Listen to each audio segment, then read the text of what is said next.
de riscos, porque isso revela que você tem uma familiaridade com o texto bíblico, é comum para você estudar a palavra de Deus. Já anota a primeira frase. Anota a primeira frase, porque a mensagem dessa manhã lida com o preparo para a volta de Cristo, baseado nos capítulos escatológicos de Mateus, o Mateus capítulo 24 e o capítulo 25. Se você quiser, anote aí o que fazer na fila da espera, porque vamos trazer uma pequena analogia que nos mostra claramente o que Jesus pretende com os discípulos ao lhes dar esse ensino de maneira clara com essa analogia. Anote aí uma frase que é importante para você nessa caminhada. Na caminhada para o céu não existe drive-thru. Se você quiser escrever de maneira mais clara, para não ter que colocar essa palavra difícil aí em inglês, coloque assim: na caminhada para o céu não existe estacionamento. Fica mais fácil. Já andou na BR, onde você vê assim uma plaquinha para os caminhoneiros, para os viajantes, que diz assim, lugar de descanso? Todos que já pegaram a BR em algum lugar, você tem um lugarzinho assim, além do acostamento, um alargamento da pista. Já parei nesse lugarzinho aí, às vezes, para dormir assim, tirar aquele cochilinho ali de 20 minutos, 15 minutos, porque o sono na viagem, a gente dá aquela paradinha e retoma e continua, não é? Essa é a ideia. Na caminhada para o céu não existe lugar de parada para o descanso, não existe estacionamento. Na caminhada para o céu não há estacionamento. Não podemos parar. De uma outra vez eu vou falar com vocês aqui sobre os 3 Ds do diabo, que é a maneira como ele tem para nos tirar do céu. E o primeiro D do diabo, eu vou dar só o primeiro hoje, é o D da distração. Não precisa anotar isso não, que é para outra vez. É um outro sermão. Depois vem os outros. Mas o primeiro é o D da distração. As placas na beira da pista, os outdoors da vida, vai distraindo. Olha, isso aqui é interessante. Estou aqui já fazendo uma analogia com a viagem. Quantas vezes Deus evitou um acidente na minha vida usando a minha esposa, que estava olhando fixo no caminho, e os meus olhos se distraíram para a margem da pista. E ela, de repente, disse: querido, e ela me pergunta: você não estava olhando o carro na frente? E eu disse: estava também, mas por um segundinho ou até menos do que isso, de distração, quase um acidente. Está pegando a ideia? Sim ou não? Alguns outdoors à beira do caminho são colocados poluição visual para tirar-nos do foco. E, às vezes, acidentes podem acontecer. Vamos aqui, capítulo 24 de Mateus. Interessante como é que começa esse ensino de Cristo para os discípulos. Tendo, verso 1, Jesus, saído do templo, ia se retirando quando se aproximaram dele seus discípulos para lhe mostrar as construções do templo. Ele, porém, lhes disse: não vedes tudo isto? Em verdade, vos digo que não ficará aqui pedra sobre pedra que não seja derribada. Ah, meus irmãos, essa fala de Cristo era uma fala que apontava para o ano 70, destruição de Jerusalém. Só que os discípulos não compreenderam com clareza, e isso lhes trouxe pavor, um pouco de tensão, angústia. E agora, então, eles vão à procura de Jesus, e olha o que já diz o verso 3. No Monte das Oliveiras achava-se Jesus assentado, quando se aproximaram dele os discípulos em particular. Aqui não vieram os 12, vieram só 4. Pedro, Tiago e João, e também André. Foram aqueles que procuraram Jesus nesta hora em particular. E eles pedem, eles fizeram um pedido. Dize-nos quando sucederão essas coisas e que sinal haverá da tua vinda e da consumação do século. Olha que pedido especial. Que pedido especial. E Jesus percebe, então, agora que precisa ajustar, fazer ajustes na perspectiva da espera diante do pedido que fora feito. E o que Jesus Cristo faz? Ele, então, agora desfoca os discípulos da previsão e os foca na provisão. Entende? O que é previsão? Já que eu puxei a ideia de uma viagem, previsão, quanto tempo eu vou gastar? Quando vou chegar lá?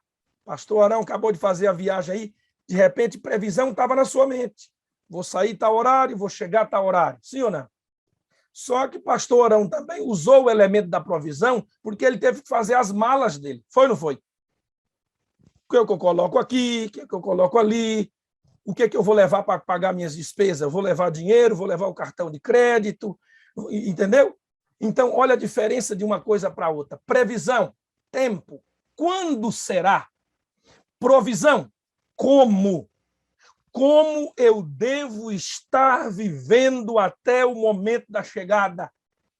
Olha que coisa tremenda. Está aqui. Um outro detalhe que faz a gente ligar a mesma ideia, mas agora tirando a compreensão da previsão com provisão, é entender a natureza da espera. Porque, pastor Zinaldo, quem está focado na previsão está diante da perspectiva de uma espera passiva. O texto bíblico vai dizer isso logo mais. O que é uma espera passiva? A espera passiva, ela é cômoda. Ela é uma espera na inércia. É uma espera muito mais cognitiva do que comportamental. Mas a espera na perspectiva da provisão, do como, ela me leva a uma ação direta e clara. Então, eu saio da perspectiva da espera passiva e vivo a perspectiva de uma espera ativa. Isso no português, voz passiva, voz ativa, acredito que todos sabem como funciona. Atropelei o cachorro. Eu estou praticando a voz ativa, aquele que provoca a ação.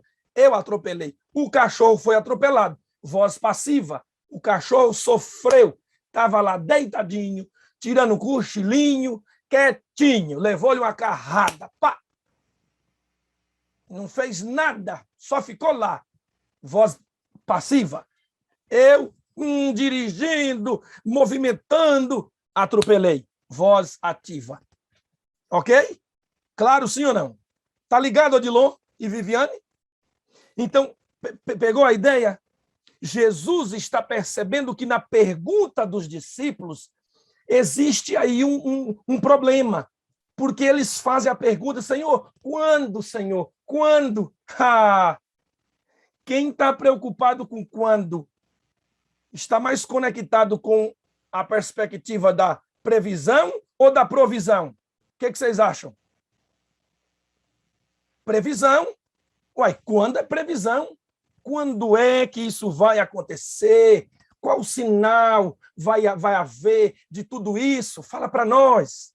Aí Jesus, então, agora, de maneira bem especial, eu me encanto diante de entender que Jesus fala isso tudo para aqueles ali, em particular, e ele traz, então, um ensino poderoso, poderoso.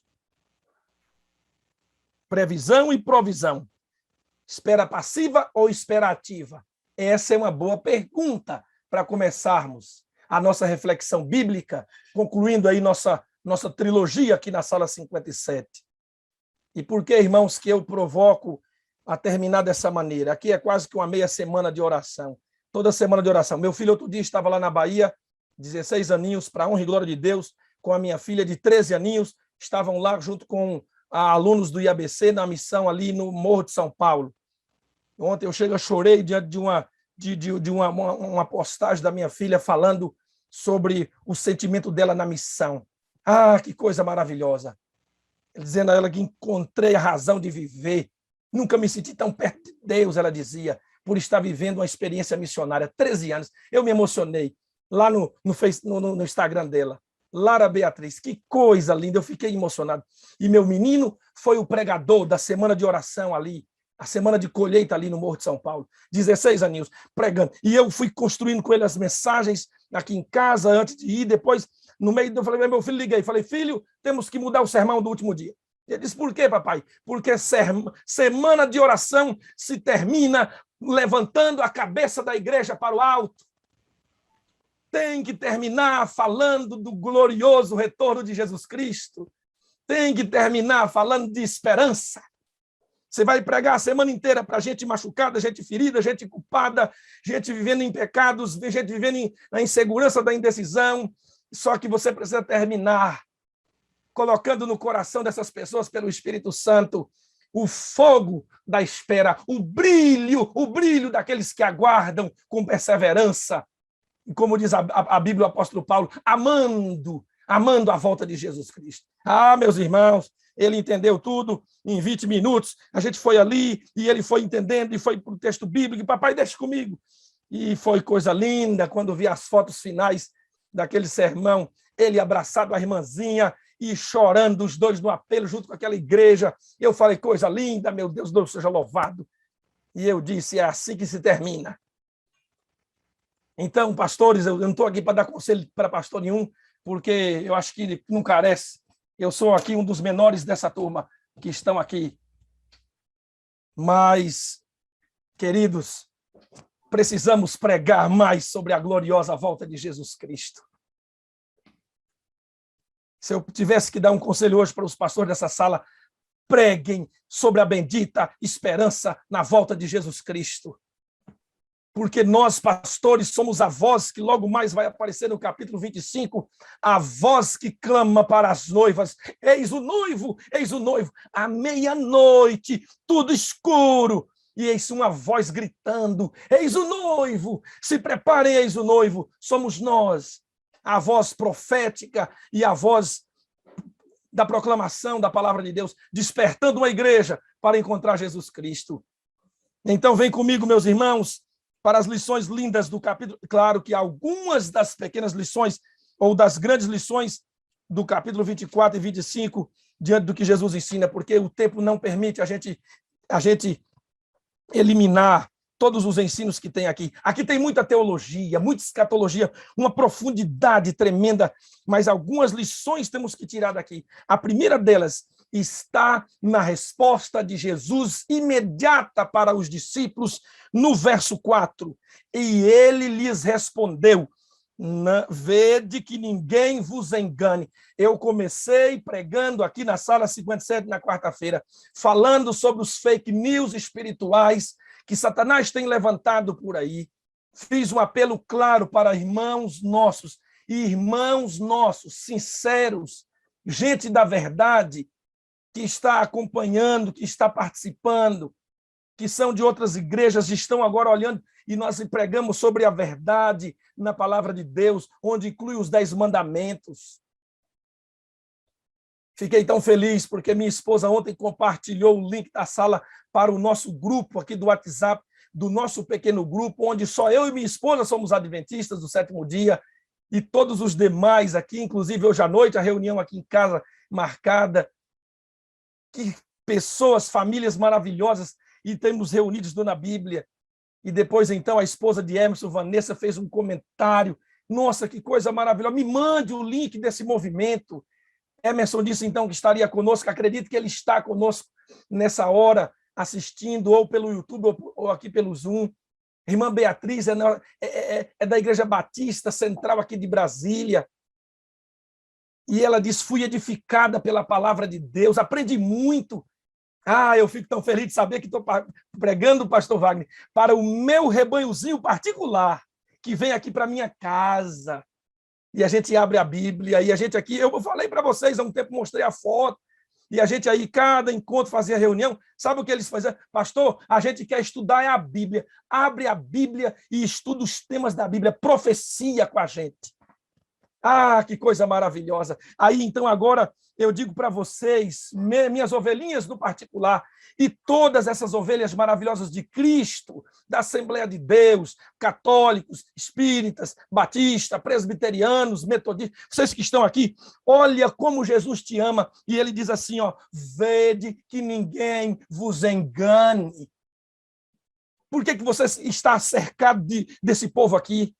Por que você está cercado de gente dessa igreja aqui?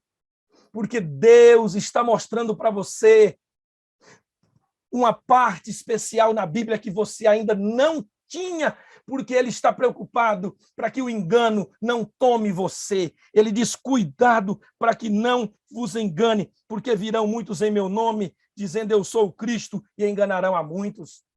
Então virão pastores, profetas, ou falsos pastores, falsos profetas, falsos cristos, falsos pregadores, mas em nome de Jesus Cristo, o engano não vai tirar você da caminhada para o céu.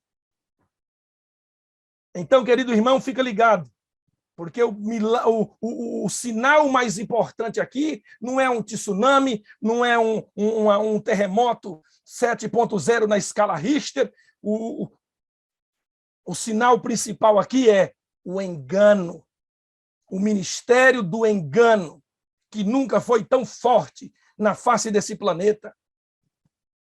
Porque tsunami, raio, terremoto, vendaval, temporal, tornado, furacão, hurricane, seja lá o que for, pode destruir a casa, pode matar a família, mas não tem poder de tirar a salvação de ninguém. Agora, o ministério do engano, esse compromete a vida eterna. Esse tira a gente do céu. E tira a gente de dentro da igreja adventista. E eu conheço pastores que o ministério do engano foi lá e nhau, abocanhou ele, com a família inteira. Por quê? Firmeza na palavra. Portanto, aqui ó, é a Bíblia, a voz maior. É o estudo do livro principal. Avancemos. O que Jesus faz com os discípulos? Eu quero destacar para você uma coisa que está no verso 34, embora Jesus imediatamente responda para eles no verso 36, quando eles perguntam, lembra da pergunta? Quando e que sinais? Ele já começa pelo sinal principal, e o quando ele responde no verso 36. Mas a respeito daquele dia e hora, ninguém sabe. Nobody know. Ninguém sabe. Compreende? Ninguém sabe. Então, ele está dizendo o seguinte, tira o seu foco desse negócio. Porque você vai entender logo mais que na primeira atitude de alguém preparado para a volta de Cristo, o foco no quando é para quem se perde e não para quem se salva. Então, o verso 34 diz assim, em verdade vos digo, não passará essa geração sem que tudo aconteça. Muito claro e óbvio entender que Jesus está falando aqui da geração do seu tempo para o período dos 70, que chegaria até o ano 70, onde Jerusalém seria destruída pelo imperador romano, Tito. Só que agora há uma aplicação muito clássica. Quando ele diz essa geração não vai passar, é porque estavam perto, próximo. Nos próximos 30 anos à frente, a coisa ia acontecer. Só que, quando a Bíblia também diz que não passará essa geração, eu preciso entender que nas palavras de Cristo, a perspectiva é, a minha geração é a última. Entende, irmã Edleusa? Quando você coloca, é isso mesmo, quando você entende que você está vivendo na última geração, isso muda a sua forma de viver. Irmã Fátima, príncipe, quando você compreende, eu estou vivendo a última geração de crente na face dessa terra, isso muda seu comportamento na fila da espera. Isso muda, Giovanni, sua perspectiva diante de fazer compras, diante de sair para passeios. Então entretenimento para você passa a ter, opa, peraí. Relacionamento, opa, peraí. trabalho, esse sim, esse não. Por quê? Porque a sua vida passa a ser moldada na perspectiva da última geração. Eu sou a última geração. Eu sou a última geração. E isso muda a perspectiva de viver. Não passar essa geração. E aí uma outra aplicação clara que é simples. Cada um que morre, morre na sua geração. Quando acordar, vai acordar na sua geração. Então, quando o apóstolo Paulo acordar, ele vai dizer, e quase que deu certo, porque eu disse para os Tessalonicenses, nós os vivos que ficarmos, não fiquei vivo, mas foi no meu tempo. Você entendeu? Cada um que acordar, vai acordar na sua geração. Quando o Guilherme Miller acordar, quando Ellen White acordar, quando John Wesley acordar, quando Lutero acordar na ressurreição, dizer, rapaz, acabei de pregar, Jesus voltou. Cada um vai acordar na perspectiva da sua geração e vai entender. E realmente não passou. Aí, claro, né? Quando chegar lá em cima, aí vai conversa daqui, conversa dali, aí pergunta, tu é de que ano? Ah, eu sou do ano 45. Aí, rapaz, tem muita história para te contar. Aí o outro, tu é de que ano? Ah, eu sou do ano 1500. Ih, tem muito tempo, entendeu? Nós vamos ser no céu os mais falantes. Por quê? Porque temos mais história para contar para os que já morreram. Entendeu? Aí tu vai sentar com... Imagina agora, o apóstolo Paulo sendo do seu lado. Rapaz, os Efésios ali, os Filipenses aqui. Aí diga, ih, Paulo, deixa eu te contar. Aí senta do lado de Paulo, rapaz, do ano 2021? Não, Paulo, passou um pouquinho mais. Pandemia foi, ó, coronavírus é o nome do miserável. Entendeu agora? Cada um vai acordar na sua geração e dizer, ele foi fiel e ele disse que não demoraria. Amém? Então, você tem que esperar para a sua geração. E a sua geração, para alguns aqui que eu já consigo ver as 40 telas na sala, no meu computador, para alguns aqui, já não precisa dizer que vai demorar muito. Não estou marcando data para ninguém morrer, não. Por favor, pastor Paulo Queiroz, fica rindo aí, não. Mas ao olhar aqui as indumentárias, pastor Abdoral, a gente vai olhando e percebendo que alguns só têm poucos dias para esperar. E não reclame não, viu? Diga amém, porque você está nos melhores dias e na melhor condição, preparado para a volta de Cristo. Tem uns mais novinhos aí que, se não for ceifado por um acidente ou coisa parecida, ainda vão ter alguns anos a mais. Mas não se canse. Também chega rápido. Eu estou com 3,7 e aqui já tem gente com 7,3. Invertido, né? Não importa, irmão, não importa. O importante é que ele vem na nossa geração. Cadê o amém de vocês? Amém? Ele vem na nossa geração. Deixa eu só sondar o povo aqui no YouTube para ver como é que tá. Pastor Wagner, fica de olho nesse povo aí. Deixa eu achá-los aqui, porque eu fico de olho. Eu sou um pregador que gosto de ver como Jesus fazia. Eu gosto de olhar nos olhos, embora aqui não dá para ver os olhos. Aqui, olha aí. Já passamos de 10 mil de novo. Em nome de Jesus. Aliás, pastor Wagner podia aproveitar, né, essa olhadinha aqui no YouTube e fazer aquele chamado, né? Ainda dá tempo de mandar o link, dar aquela disparada aí, porque agora nós só taxiamos o avião. Vamos voar agora, e o voo é rápido. Pá, entendeu? Vai assim, e a gente aterriza no final da mensagem logo mais. Então, se tiver aí, pastor Wagner, pode falar. Já mandei o link, pastor. Só Pronto. no YouTube para o povo espalhar de novo. Manda para o povo. Porque antes de mandar o link ontem não tinha chegado a tudo isso. Depois que mandou, chegou. Agora já chegou. Então, vamos avançar. Irmãos, aqui pastor, mas por que essa numerolatria? Irmãos, se Deus contou o tanto que se perdeu no céu, a gente quer contar o tanto que vai para o céu. Não estou dizendo que quem está aqui é só quem vai. Eu estou dizendo que quem está aqui vai. Diga amém. Então vamos para cima, não tem medo.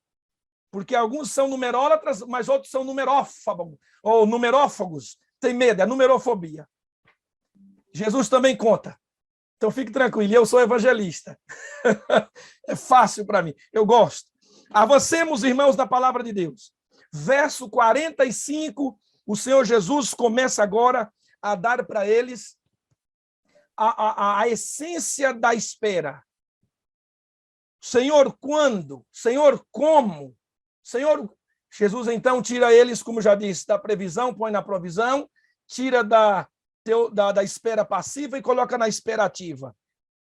Três atitudes de alguém que espera Jesus voltar na provisão e na espera ativa. Olha que coisa tremenda. Cada uma das parábolas que vem a seguir, Jesus coloca dois grupos de pessoas. Os da ativa e os da passiva. Os da previsão e os da provisão. Olha, verso 45 começa a primeira. Pastor, como é que eu faço? Segura. Quem é, pois, o servo fiel e prudente, a quem o Senhor confiou os seus conservos para dar-lhes o sustento a seu tempo? Bem-aventurado aquele servo a quem o Senhor, quando vier, o achar fazendo assim, servindo assim. A primeira atitude que Jesus menciona para alguém estar preparado para o seu glorioso retorno, para a última geração, para o final da história, é uma vida de fidelidade, de prudência, uma vida de serviço. O que se destaca aqui é o serviço, porque ele diz, quando vier, o achar servindo assim. A quem você está servindo? Eu sei que um serve a esposa, o outro serve o filho, serve o marido, serve o patrão, serve o trabalho. Normal. O dia a dia da vida é assim.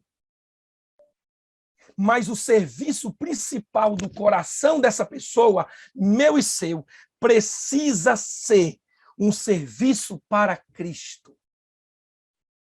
Quando eu olho para isso aqui, eu estou entendendo que Jesus está dizendo, uma pessoa preparada para o meu retorno é essa pessoa, uma vida de fidelidade e prudência, uma vida cuidando dos outros, desaguando nos outros. Ele diz, confiou os seus conservos, servos iguais.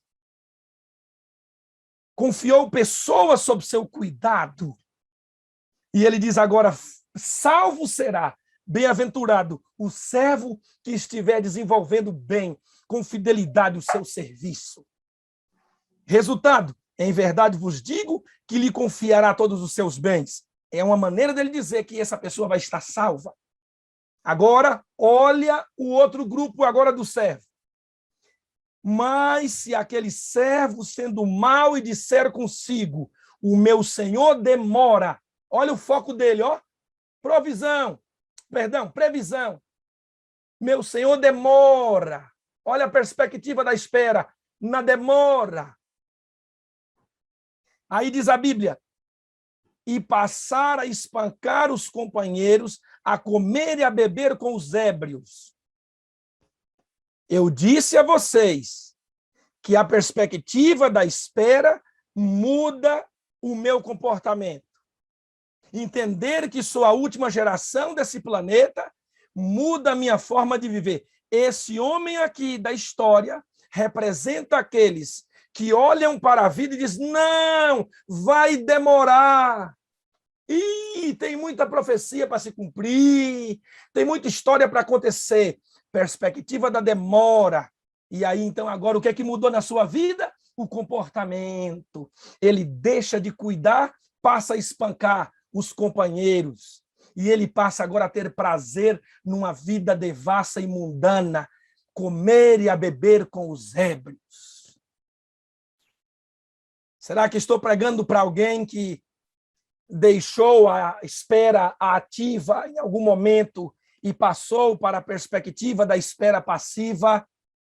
Deixou da provisão e foi para a previsão e agora abandonou os caminhos de Deus, saiu da igreja, perdeu a essência espiritual da vida, perdeu a noção do tempo para a volta de Jesus, e agora foi convidado para estar aqui na sala 57. Deixa eu falar uma coisa para você. Jesus Cristo está te colocando de volta na fila da espera, na perspectiva da provisão e numa vida ativa. Entenda, é Deus que te ama e não quer perder você, querido. Se estou pregando para alguém que perdeu a essência, o brilho, o cuidado dos conservos, saiu da igreja porque foi magoado por alguém, porque se entristeceu, porque teve alguma discussão, alguma dificuldade, só que agora você entendeu que saiu da igreja, minha vida vai ser melhor. Não foi melhor. A igreja é como a arca de Noé. Só tem bicho lá dentro, meu irmão. É uns maior, outros menor. E cada bicho tem seu odor. Mas deixa eu falar uma coisa para você. Nos momentos escatológicos desse planeta, como foi nos dias de Noé, a arca era o lugar mais fedido, mas era o lugar mais seguro. A igreja é lugar de gente que ainda está no processo, mas ainda é o lugar mais seguro. Então eu estou falando para você, volte para Jesus, mas também volte para a sua igreja. Nos procure aqui e diga: eu quero ser rebatizado, eu estou fora dos caminhos de Deus, eu estou longe do preparo, eu preciso ser rebatizado, eu preciso voltar a viver a perspectiva correta, a ser servo de novo, a servir de novo. E Jesus está esperando você, há um pastor esperando você, como o pastor Arão, se preparando, viajando para batizar uma ovelha. Há alguém esperando para te encontrar e te levar de volta para essa teologia da espera, na fila da espera, esperando o Salvador Jesus Cristo. Andréia, Néspolo, estou falando para você. Jesus está te convidando a voltar, mas a voltar hoje e voltar completamente para os caminhos dele. A viver essa bendita esperança de novo, a permitir que esse fogo que nunca se apagou no seu coração vire uma grande fogueira. Você pode ter caminhado para longe dos olhos da igreja, dos olhos do pastor, dos olhos de qualquer pessoa, mas nunca caminhou tão longe que saiu do raio do olhar maravilhoso de Cristo Jesus. Ele ama você. Há pessoas aqui que amam você e estão buscando você de volta. Que Deus abençoe você. Estou orando por você. Antes de abrir a sala nessa madrugada, eu estava em oração por você. Queridos irmãos, vocês pegaram a ideia? Primeiro elemento do preparo, vida de serviço. Uma vida de serviço para Jesus. Deixa eu ir para a tela, porque aqui fica apenas uma imagem para poder mensurar. Ontem alguém printou as 3 imagens que coloquei ali, os 3 princípios, e depois me mandou. Então está aí uma vida de serviço para o Salvador. Prefigura, mostra, enaltece, evidencia uma vida de preparo enquanto ele não vem. Volto para cá, daqui a pouco eu coloco de novo. Vamos então para a última parábola desse momento. Capítulo 25. Damos um salto e vamos para o verso 14. E aí tem uma parábola chamada a parábola dos talentos. Essa parábola é muito especial, porque talento aqui, vocês sabem, é dinheiro. Agora é interessante saber a quantidade do dinheiro, porque quanto que é esse talento, pastor? Enquanto estive em Londres fazendo ali uma semana de oração, a primeira vez, tive a alegria de visitar o Museu Britânico de Londres. E lá eu fotografei um talento. E um talento é uma peça de 34 quilos e 400 gramas aproximadamente. Então, imagina quanto em dinheiro é um talento. Esse talento aqui, da parábola, é o valor de 6.000 dias de salário. Traduzido isso para um real, nós teríamos aqui uma média de 300 a 350 mil reais por um talento da parábola. Agora, olha o que Jesus está dizendo. Para um ele deu 5, mais de 1,5 milhão. Para outro ele deu 2 e para outro ele deu 1. Alguém que chega e dá para você uma soma dessa de dinheiro está dizendo alguma coisa, tá ou não está? Aí ele diz assim, olha, eu estou te dando, mas não é seu. É meu. O que você vai fazer é você vai usar, mas usa sem dó. Vai para os bancos, usa. Ou seja, em outras palavras, se ocupe com esse dinheiro que eu estou te dando, porque quando eu voltar, eu quero saber dos que eu te dei e de quanto mais é o que você produziu a partir de usar. É a parábola. Então, vamos pensar agora no que pode ser o talento para mim e para você. Se você vai para o Espírito de Profecia, a aplicação do talento é tremenda. Dinheiro, sim, mas além do dinheiro, o talento é a sua profissão, o talento é o seu hobby, o talento é a sua habilidade natural que já nasceu com ela e foi desenvolvendo ao longo da vida. O talento é o que você ama fazer. Então, aqui tem todos aqui têm talentos. A grande questão aqui, João Albert, é usar ou não usar o talento. E aí, então, Jesus está dizendo que estar preparado para a volta dele é estar em uma vida de uso constante dos talentos que ele deu. Faculdade, a casa, o carro, tudo. O dinheiro, a habilidade adquirida, a habilidade herdada, tudo usar para ele. Então, irmãs queridas, eu sei que vocês gostam muito de Tupperware, sim ou não?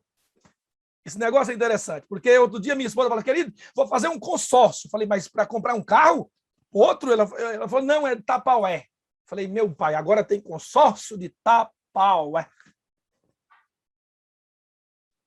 É interessante, né? Porque elas nunca dão comida para o pastor levar embora para casa na Tupperware. É só no Duraplast ou na vasilhinha do sorvete. Mas Tupperware ninguém dá. Porque mulher não dá Tupperware para ninguém. Elas colecionam. Tupperware se tornou enfeite de cozinha. Eu vou em algumas casas que a parede é colorida, parecendo um Pelourinho na Bahia. Mas é de Tupperware. E elas estão rindo, porque sabem que é verdade. Por que eu contei isso? Quando Jesus voltar, ele não quer saber a marca da vasilha, Tupperware, Duraplast, Rinaplast. Jesus quer saber quantos comeram nas suas panelas. Quando Jesus voltar, a pergunta não é que tamanho é o apartamento. Jesus quer saber quantos dormiram nos seus aposentos. Quando Jesus voltar, não vai ser a marca do carro, se é um SUV, se é um... Jesus não quer saber se é importado ou nacional. Ele não quer saber o valor dele na tabela FIP. Jesus quer saber quantas caronas você deu. Por isso, entenda, os talentos contam, o uso dos talentos contam para uma vida de preparo para a volta de Cristo. Pegou a ideia? Primeira coisa, uma vida de serviço para Deus. Segunda coisa, usar os talentos para Deus. Minha esposa, lá em Ji-Paraná, inventou uma vez lá o Ministério da Carona. Falou, agora eu vou buscar o povo, eu vou ao Ministério da Carona. Falei, pronto, o que ela vai inventar disso? Eu só dou carona para mulher precisando de carona. Então, mulher com neném no colo, mulher com compra de mercado, parou o carrinho dela do lado de uma senhorinha e agora disse, senhora, tudo bem, olha, eu quero te dar uma carona. Ela ia com as sacolas do mercado para casa. Eu te levo para casa, Não precisa, por favor, senhora, por bondade, é com amor que eu... E a senhora entrou no carro e as duas foram conversando, e agora, quando vai chegando, minha esposa vai ali, puxa um livro missionário, está fácil aqui na minha mesa, puxa um livro missionário e diz, toma aqui. E quando aquela senhora pegou, ela disse, menina, isso aqui é da minha igreja. Minha esposa falou, ixi, perdi a gasolina. Dei carona para o adventista. Mas não falou isso não, eu que aumento aqui na hora de contar. Ou seja, outro dia foi quase assim comigo. Mas vamos lá. Ela falou, mas nossa, então você é adventista? Ela falou, sim. E minha esposa logo foi dizendo, eu sou a esposa do pastor da Nova Brasília. Aí a irmã disse, você é a esposa do pastor Gilson? Ela disse, sim. Menina, você não sabe o quanto eu amo aquele pastor. E a minha esposa também falou, a senhora também não sabe o quanto eu amo. Gente, olha, coisa mais linda. A motorista e a carona me amando. Eu acho que ela já tinha participado da sala, viu, pastor Wagner? Aprendeu a verbalizar o amor. E a senhorinha dizia, eu amo o pastor Gilson. Minha esposa dizia, eu também amo, ainda bem que não brigaram. Mas aí entendeu a ideia? Ministério da Carona. É uma coisa simples, mas é um princípio do coração. Eu vou servir. Eu vou servir. Eu vou usar os talentos. Só que agora, concluindo, no meio de usar os talentos e uma vida de serviço, está a parábola das 10 virgens. Há um conselho no espírito de profecia dizendo que devemos estudar essa parábola. Todas as 10 são virgens, todas as 10 esperam o noivo, todas as 10 dormiram, todas as 10 têm azeite na lamparina. O número 10, de acordo com o pastor Mark Feeling, representa o menor número para a formação de uma sinagoga judaica, então está representando de fato a igreja, o fato também de serem virgens. E na cultura, elas não eram a noiva, elas eram as noivas, até porque eram 10, o cara não vai casar com 10 ao mesmo tempo. Elas eram as damas, aquelas que enfeitavam a entrada do noivo. Elas tinham que estar prontas para sair do recinto e encontrar o noivo lá fora e para entrarem fazendo a entrada triunfal dele. A Bíblia diz, queridos irmãos, que elas estão todas dormindo e agora escuta-se uma voz gritando: eis o noivo, à meia-noite. 5 delas agora vão na bolsa e tomam da bolsa, então, agora, o que nós chamamos de azeite de reserva. E 5 delas agora vão nas bolsas e tem tudo. Tem barra de cereal, tem pente, tem perfume, tem kit Jezabel. Você sabe o que é kit Jezabel, né? É o maquiador, barra passa na cara. Não é errado, não. Mas tem uns que quando passa demais, que se der um sorriso, a cara até trinca. Então, cuidado. Não precisa tanto. Mas aí lá na bolsa tem tudo. E tem chicletezinho, mas não tem o quê? Não tem azeite. Tem crente desse jeito. Na bagagem dele tem tudo, menos a essência. E para aqueles que estão vivendo a última geração, a essência da provisão é o quê, queridos irmãos? É o batismo do Espírito Santo. É a tônica alta da sala 57. Ah, meus irmãos, louvado seja Deus, pastor Wagner, que nessa manhã mais de 10.000 pessoas estão aqui para terem o azeite de reserva, esperando o noivo. Então agora você compreende a força disso aqui. O que me impressiona, irmãos, é um detalhe interessante aqui. Aqui diz assim, ó, verso 10, saindo elas para comprar, chegou o noivo, ou seja, todas as 10, inclusive as 5 nécias, tinham consciência que precisavam do óleo, mas não adquiriram no tempo hábil da vida. Eu tenho nas minhas mãos aqui um livro, se eu achasse agora rapidamente para mostrar para vocês, mas eu acho que eu não vou achar. E lá diz assim, o texto de Espírito de Profecia, que diz assim, aqueles que deixam para a última hora, para um tempo vindouro, para fazer essa busca especial, não conseguirão chegar lá. Eu estou parafraseando o texto, mas de uma outra hora vou trazer para vocês, para mim não perder esse tempo com vocês aqui. É um texto forte do Espírito de Profecia, trazendo essa narrativa, que não é hora de deixar para depois, a hora é agora. Então, pastor, como é que vive essa experiência? Na fila da espera, você precisa ter uma vida de serviço. Na fila da espera, você precisa estar usando os seus dons e talentos para Deus. Na fila da espera, você precisa estar dia a dia buscando o batismo do Espírito Santo. Jesus deixou isso em Mateus capítulo 24 e 25 para mostrar para mim e para você como é que se vive preparado para o seu breve e glorioso retorno. Então, deixa eu voltar para a tela para mostrar para vocês aquilo que eu acabei de começar, mas não terminei. Vida de serviço. Uso dos dons. E terceiro, busca pelo batismo do Espírito Santo. Por quê, meus irmãos? Por quê? Porque o Senhor Jesus veio aqui e nos deu o exemplo. Ele viveu uma vida plena de serviço. Jesus veio aqui e usou os dons. Jesus veio aqui e foi plenamente cheio do Espírito Santo. Então, com amor, agora ele diz, vocês precisam da mesma experiência do Mestre. Deixa eu colocar para vocês aqui uma foto, e eu vou terminando nos próximos minutinhos. Olha o pastor Gilson aí, no tempo que não parecia o Ramsés, viu, moderadores? No tempo que tinha cabelo. Essa foto, queridos, foi em 98. Pastor Abdoral era o meu presidente lá em Rondônia, pastor Abdoral. Me lembro que o senhor um dia chegou comigo na porta da igreja. Que legal, eu fico feliz de termos líderes assim na igreja, que impulsionam jovens para frente, que provocam a igreja para o trabalho, para o serviço. Pastor Abdoral não vai lembrar disso, obviamente. Não estou dizendo que ele tem a memória ruim, porque um presidente cuidando de uma associação inteira vai lembrar de uma fala para um jovenzinho na porta de uma igreja. Mas ele me disse assim, meu filho, você já está comportando? E eu disse, não. Ele disse, você tem que comportar. Ah, pastor Abdoral, foram 25 férias comportadas depois dessa foto aí. E me tornei um pastor dessa igreja.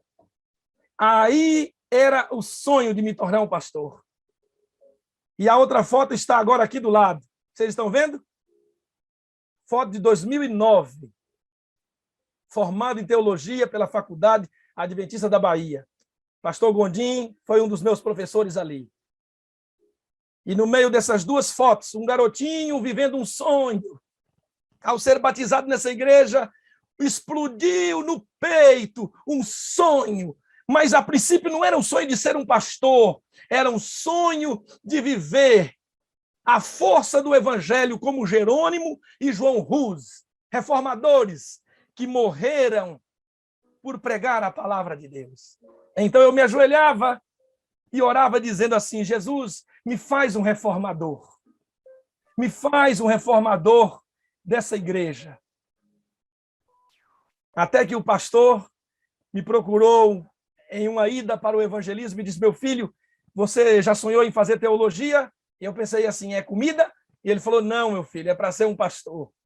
E nós fomos conversando enquanto agora foi se materializando e se formatando na minha mente os planos de Deus para a minha vida. Ah, meus irmãos, eu sou o 11º filho lá em casa. Mamãe, essa senhora que vai aparecer agora aqui, ó, 11 filhos. E eu sou o caçula. E Dona Maria da Glória Pereira da Cruz, ora cruz e ora glória na vida dela. Sempre foi assim. E deixou para mim a cruz. Gilson Magalhães da Cruz. Dona Glorinha sempre, então agora, animada com a ideia, eu tenho um filho que vai ser um pastor. Isso foi lá em Cacoal, pastor Abdoral. Eu tenho um filho que vai ser um pastor da minha igreja. Nós que começamos, pastor Wagner e queridos, ali na linha 8 de Cacoal, em Rondônia, pastor Paulo Queiroz está por aí em Rondônia, ali e os demais irmãos de Rondônia, ali debaixo de um pé de manga, éramos todos católicos, e debaixo daquele pé de manga foi amarrado uma lona nos galhos da mangueira, e foi feito ali um evangelismo. Minha família é fruto de um evangelismo. Você não tem ideia da alegria do meu coração hoje em ser um evangelista dessa igreja. E enquanto as mangas amadureciam no pé, o evangelho amadurecia no coração de mamãe, no coração de minhas irmãs, no nosso coraçãozinho. Eu tinha 6 anos. Irmã Napio e irmã Laodiceia vieram em casa ensinar mamãe a cozinhar com óleo, porque era só com banha de porco. Discipulado. Naquele tempo já existia discipulado. E fomos crescendo. Quando eu me batizei, disse, mamãe, Deus está me mandando embora de casa. Meu filho, para onde vai? Vou para o internato. Fui para o Amazonas. E ali passei 3 anos estudando o ensino médio, fortalecendo o sonho de ser um pastor. Saíamos pregando por aquelas vilas interiores. E depois, queridos, então, agora voltei para casa e comportagem, conheci minha querida esposa, e saímos para comportar, e fomos para o Pará, e para Macapá, e então passamos no vestibular, e fomos para a Bahia estudar teologia. Então, deixa eu voltar a foto do compartilhamento para enxergar vocês. porque agora já viram minha carinha, carinha de mamãe. Pastor Wagner, põe aquela musiquinha, porque a minha acabou, porque eu tirei o compartilhamento, acabou. Coloca a sua aí para mim. E agora, então, estou no último ano de teologia, 2009, tranca para lá, tranca para cá. Pastor Gondim acompanhou nossa caminhada aí, e aí vai para lá e vem para cá. E agora, então, minha família me deu a notícia de que mamãe havia descoberto um câncer na tireoide. Mas a ciência diz que é um dos cânceres mais fáceis de se tratar. Foi para São Paulo, para Barretos, fez ali a cirurgia, tudo tranquilo, tudo certo. E então agora eu estava concluindo na formatura a teologia e mamãe estava na casa do meu tio em Sertãozinho, São Paulo, se recuperando da cirurgia para voltar para casa. E agora, então, queridos, saímos da faculdade da Bahia, fomos para Cuiabá, ficamos ali alguns dias comportando, mamãe já estava em casa, e de repente, então, agora, eu me recordo que o telefone tocou. E o telefone tocou, e quando atendi, era minha irmã Anita. E eu, quando atendi minha irmã Anita, fiquei surpreso, porque a minha irmã Anita disse para mim, mano, tivemos uma dificuldade aqui. A cirurgia da mamãe necrosou e ela teve que voltar para Barretos. Levamos nos médicos e eles ficaram preocupados. E então voltamos para Barretos com a mamãe. A Maria foi lá e ela falou algo interessante enquanto saía indo para o avião. Ela disse, estou indo para São Paulo de novo e eu não vou ver o meu filho pastor. Eu agora entendi que algo especial estava acontecendo na vida da minha família. Fazia 4 anos que eu não voltava em casa para ver minha família. Comportando, trabalhando, mas em casa não. Em casa não. E de repente, então, queridos, 2 dias depois consegui viajar para São Paulo. E ao chegar ali numa tarde numa tarde ao longo da semana, não lembro que dia era, eu então pude entrar na UTI do hospital e ver a mamãe. Mamãe estava entubada, estava sedada, estava na UTI, já 7 dias na UTI. E ela não melhorava, mas também não morria. E eu agora tive um encontro especial com a minha mãe, e ali eu, ao orar a Deus, disse, Senhor, algo aqui é muito especial para mim, e eu acredito plenamente que o Senhor pode mostrar para mim que pode trabalhar algo especial na minha vida com a minha mãe aqui. Eu disse, eu vou fazer uma oração e vou pedir ao Senhor que trabalhe algo especial na minha vida. Enquanto eu vou orar, eu quero uma resposta de Deus para a mamãe, para a minha vida. E eu, então, coloquei nas mãos de Deus agora a mamãe. E enquanto eu orava, eu dizia, Senhor, se o Senhor vai me acompanhar para o ministério, responde-me de 2 maneiras. Uma de 2. Ou que a mamãe acorde e seja ressuscitada desse hospital, desse leito aqui, onde ela está inamovível, olhos fechados. Perguntei até para a enfermeira se ela podia me ouvir, a enfermeira disse não, ela está sedada. Então eu disse, ou o Senhor pode responder permitindo que sob as mãos de um pastor, o filho caçula da Dona Maria da Glória, pastor agora dessa igreja, que ainda vai começar o ministério, ela tenha o descanso que o Senhor tem para aqueles que amam o Senhor. E então, após fazer essa oração em particular com Deus, coloquei a minha mão sobre a testa da mamãe e comecei a orar. Comecei a orar, entregando a vida daquela minha ovelha nas mãos de Jesus Cristo, o Supremo Pastor. Enquanto eu orava, percebi que a máquina da UTI começara a apitar, e apitava, e a enfermeira se aproximou, tentando controlar a UTI, e eu entendia o que estava acontecendo, e Jesus estava dizendo ao meu coração, eu estou respondendo você, filho, eu vou ir com você para uma caminhada ministerial, por causa do cuidado da minha igreja.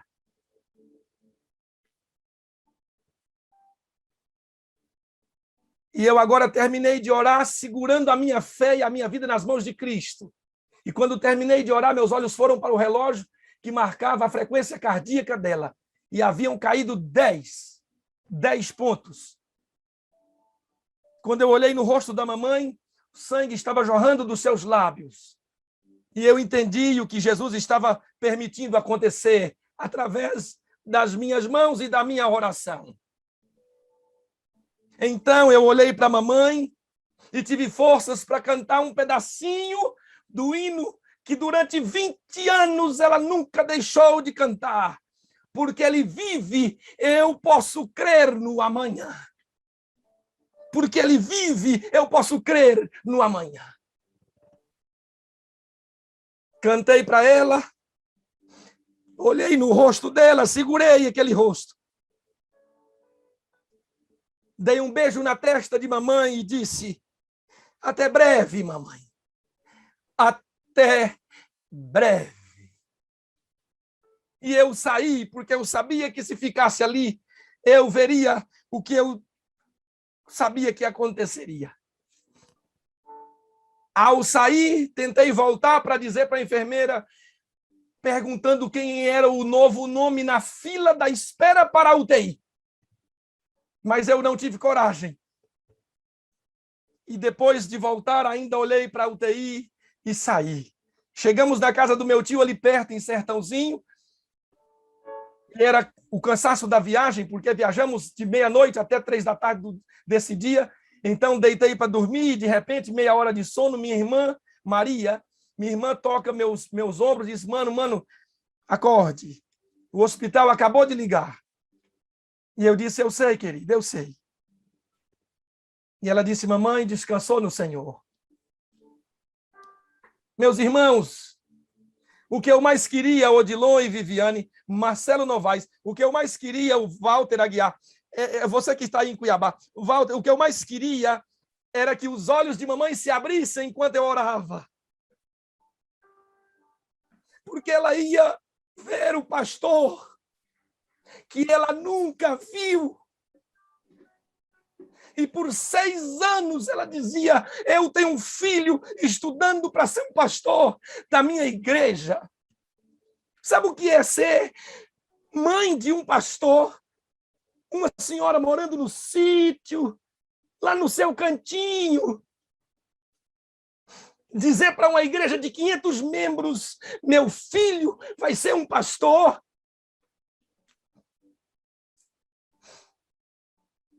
Eu não sei se ela me ouviu, queridos, eu acredito que sim.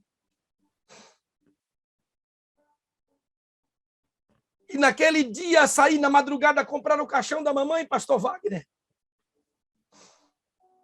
E naquele dia me levantei com essa Bíblia, uma outra que está bem aqui, esta aqui.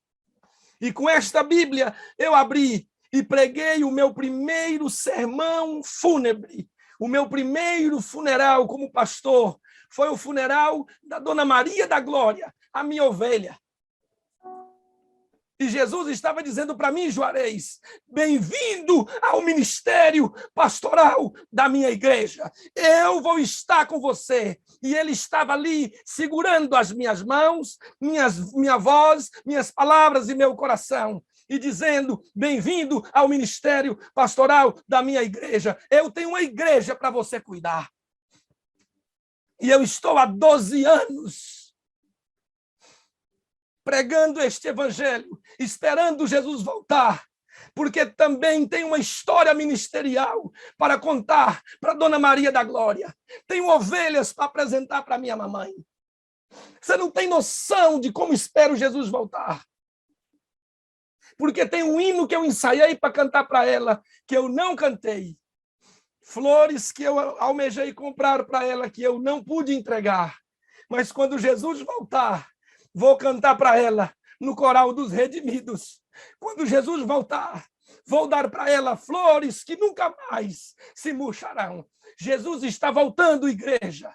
Sala 57. Esse é um lugar de gente cheia da esperança para a volta de Jesus Cristo. Eu termino isso aqui dizendo: que custe o que custar, aconteça o que acontecer, eu não vou perder o céu por nada. E eu quero saber quem nessa manhã, quem no amanhecer desse dia faz esse compromisso hoje. Se tiver que perder a minha esposa, o que eu menos quero perder, meus filhos, até o ministério, que é algo que eu amo demais na minha vida. Se tiver que perder um irmão, olha que eu estou colocando só coisa valiosa, não estou falando de apartamento, não estou falando de casa, não estou falando de dinheiro. Irmãos, por favor, isso aí já ficou para trás. Se eu tiver que perder a vida, a mobilidade, perca você, perco eu, mas não perco a volta gloriosa de Cristo. Eu vou estar na fila da espera, na perspectiva ativa, na provisão. Porque é como estar aguardando para ser atendido numa fila. Se você está ali, sem nada para fazer, sem um telefone com 2% de bateria, sem um trabalho da faculdade, esperando apenas para ser atendido, a ideia é que está demorando, sua senha nunca chega. Mas se vai para uma fila da espera, ocupado, lendo um livro, com o telefone mandando e-mail, mandando o link da sala 57, falando com as pessoas, evangelizando na internet, alguém chama você e diz assim: ei, é a sua vez de ser atendido. Entendeu?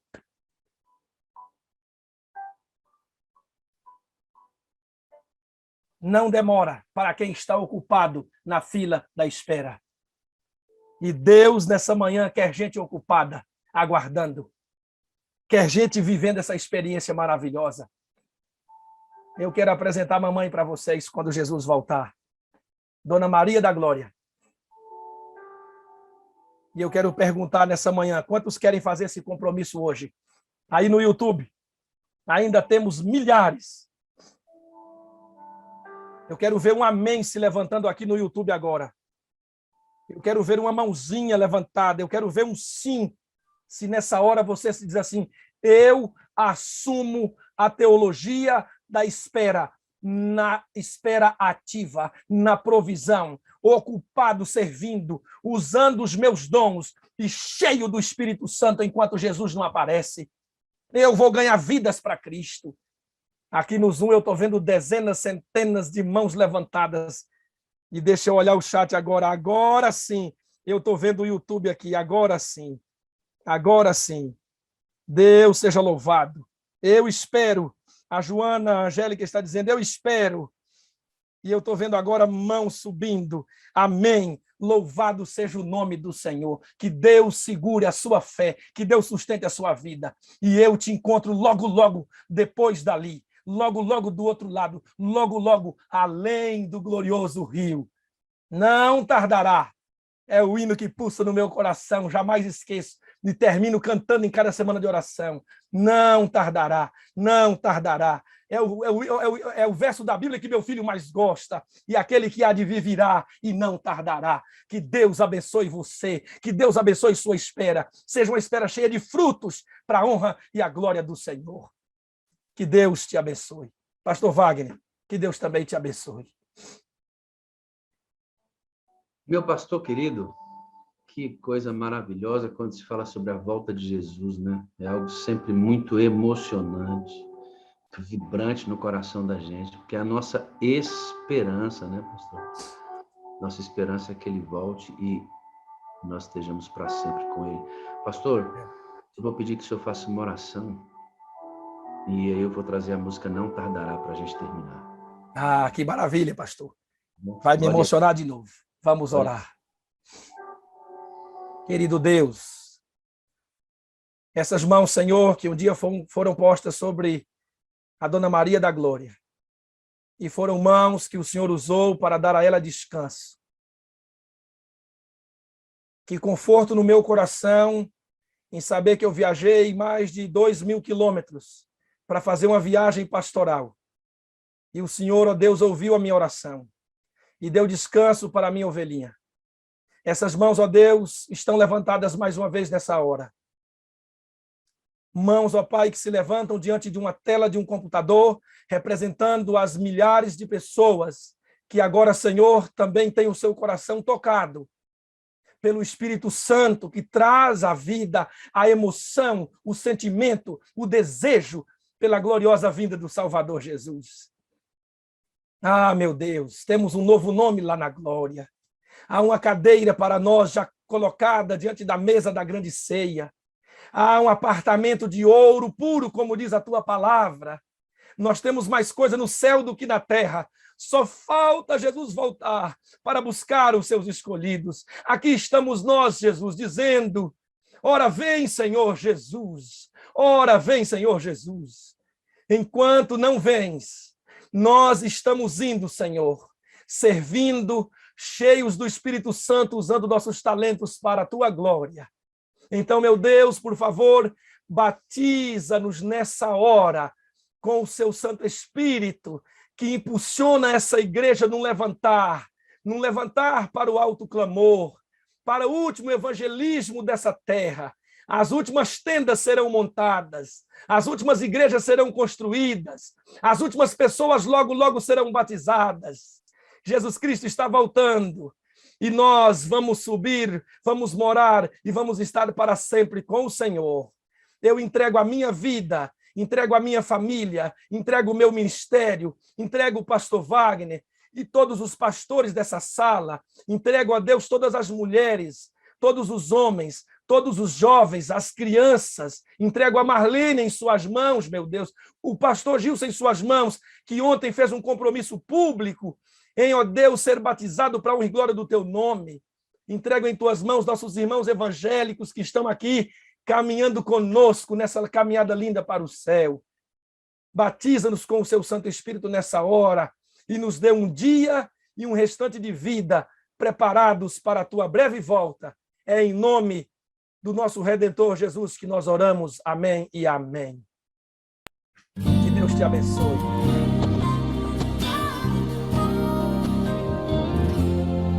Deixa a emoção tocar forte seu coração agora. E cante com sua alma. Não tardará.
Senhor Deus e Pai, eu quero colocar mais uma vez o ministério do pastor Gilson em tuas mãos. Como evangelista da UFOB, que é a nossa união, há muito trabalho a fazer. Há muitas viagens, deixa a esposa em casa, os filhos já estão no colégio. Muitas vezes transitando de um lado para o outro, com o risco da própria vida, muitas vezes. Como é que decidiu colocar seu ministério, sua vida à disposição? Abençoa teu filho com teu Espírito, Deus. Que no momento da volta de Jesus, o pastor Justo esteja preparado com todos aqueles que ele ajudou a preparar. E lá no céu, ó Deus, que eu possa revelar para ele a extensão da entrega que ele fez, relacionada à quantidade de pessoas que estarão lá, porque o Senhor usou esse homem de Deus na pregação da tua palavra. Enche o nosso coração dessa esperança, Senhor, porque ela é a nossa maior esperança. Nossa maior esperança é essa. É estar com o Senhor Jesus no seu retorno preparado para nos encontrar. Nos dê um dia de preparo, Senhor, poderoso na tua presença, cheios do Espírito Santo. Em nome de Jesus. Amém, amém e amém. Meu pastor, muito obrigado, querido. Eita, bênção. Amém. Deus te abençoe. Seja louvado, pastor. Ricamente, com todas as bênçãos do céu, viu, amado? Amém. Grande dia na presença do Senhor aí. Muito Amém. obrigado por tudo. Até mais. Até. Bom demais, né, irmãos? Essa presença do Senhor na vida da gente é um negócio extraordinário, mas a gente não pode deixar essa sala hoje. Eu vou terminar o testemunho que nós começamos no início da semana com o pastor Elias.